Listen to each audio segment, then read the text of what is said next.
So it was announced just a couple seconds ago, or maybe a couple hours ago, depending when this comes out, that Doc Rivers will become the new head coach of the 76ers.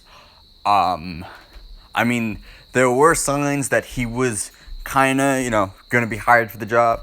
He spent last night watching the finals with Sixers front office guy Elton Brand and everyone else in their front office, and I guess the owner too, just, talking about, I guess, the game one, and maybe talking about some Sixers stuff.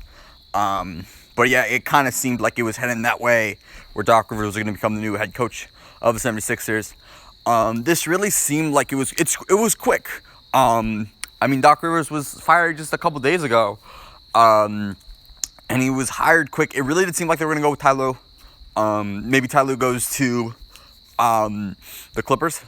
But let's get into what I think about in this move. Before I get into what I think about this, I just want to note that it's a big Philadelphia day on my channel. Talked about the Eagles earlier, and talking about the Sixers now. Yeah, all right, let's get into what I think about this move. Before I get into how I think he fits into this, or how he kind of coaches this roster, and whether I think he'll do well coaching this roster, I want to get into something here. Now, Elton Brand, he was put into a significant amount of power this offseason. He was already their GM, but in the front office, they kind of fired some guys, or they moved them to the business side rather than the sports side of the team, and there definitely is some power vacuums left in this Sixers front office, and I think Doc Rivers will probably have some influence, or coaches always have influence on roster decisions, but I think he's going to have, I'd say, maybe a middle to a lot of influence on how this roster goes forward. They got a lot of interesting things. How are they going to trade Al Horford, or are they going to keep him? He didn't really fit with this roster. Tobias Harris, are they going to trade him? He's on a 4 years left on his deal. It's a max deal. He didn't really exactly play up to expectations this year. And then, there's some big, overarching questions, are you going to break up Ben Simmons and Joel Embiid? That is a little bit down the line, I think, if that ever comes up to a question. Right now, I would just let them, try to see if you could trade Horford and make some edge the roster, make some other moves before you, kind of break down the foundation of what this team is.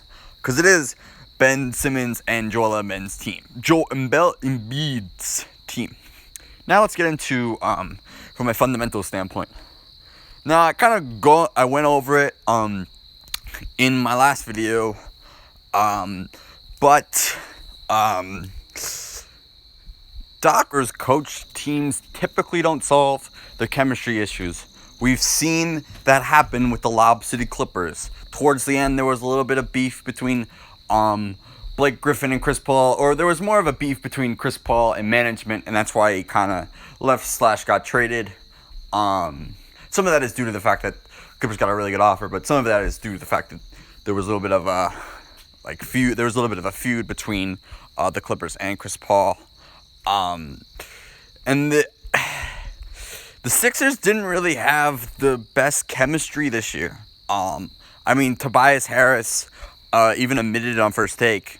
I'm paraphrasing here, but he said we haven't had the best chemistry all year. I think some of their chemistry issues showed up on the road, especially. They were very good at home. They were 29-6 this year, but on the road they were 12-26. Which is not good. Now I was paraphrasing, as I said before, in that Tobias Harris quote. There are some factors that maybe led them to not totally have the greatest chemistry that weren't due to, just them not meshing well as a team. Or not meshing well as people, I guess. There were some injuries this year. As I said before, I didn't say this before, but Ben Simmons, he's been out for a while. Tobias Harris, all these guys. Joel Embiid was out for a while. There were a lot of injuries for this Sixers team this year. So yeah, it's gonna be interesting to see if he can finally get over that. Well, let's see if he can improve. Doc can on improving a team's chemistry. The next thing I want to bring up is that Doc Rivers and Tobias Harris, they've been, Doc Rivers has coached Tobias Harris before. Especially the one season that kind of brought him to the Sixers, which where we won average 21.8% points. And he was really, really good that year. The problem I think they're trying to address is they kind of want him to play back to those expectations. I don't think that's possible, just because the reason he's a tremendous basketball player. The problem with thinking that he's gonna, go back to, 21.1 points per game Tobias is the fact that the reason he was getting the reason he was scoring all those points was he was getting a lot of shots. Do you want to take away shots from Ben Simmons and Joel Embiid? I don't think you do. There's a clear difference between a third option and a first option. First option was what he was on the Clippers. Now he is a third option. And that is, I think, that is a lapse in judgment by the Clippers. Or by the Sixers, excuse me.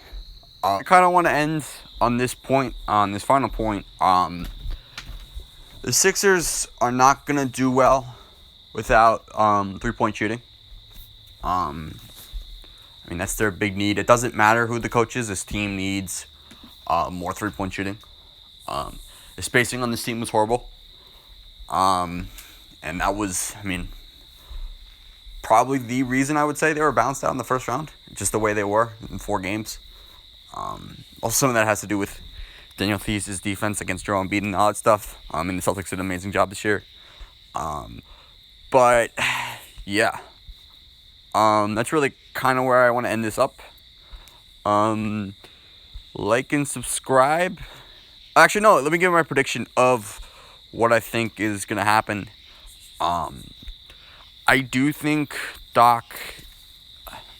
Actually, I'm not that confident in this Doc hiring. I was going to say maybe Doc works on this team's chemistry issues a little bit. I don't think it's chemistry issues more or less, as I said before. More maybe just that this team hasn't played together for a long time. And maybe it's not. Yeah, maybe it's that. Just this team needs 3-point shooting. That sounds like that. All those points sound scrambled, but look, when you have a team with a elite big man, or elite, you have 2 big men, but Al Horford's not an elite big man anymore. But when you have an elite big man and you have a point guard or a power forward that can't shoot, you need 3-point shooting, and the Sixers need 3-point shooting, and I'm just gonna keep hammering that point down. So I do think this really doesn't have that much of a difference on whether the Sixers do well this year. Or not do well, just perform past expectations. Like and subscribe, and watch other videos. Thanks for watching.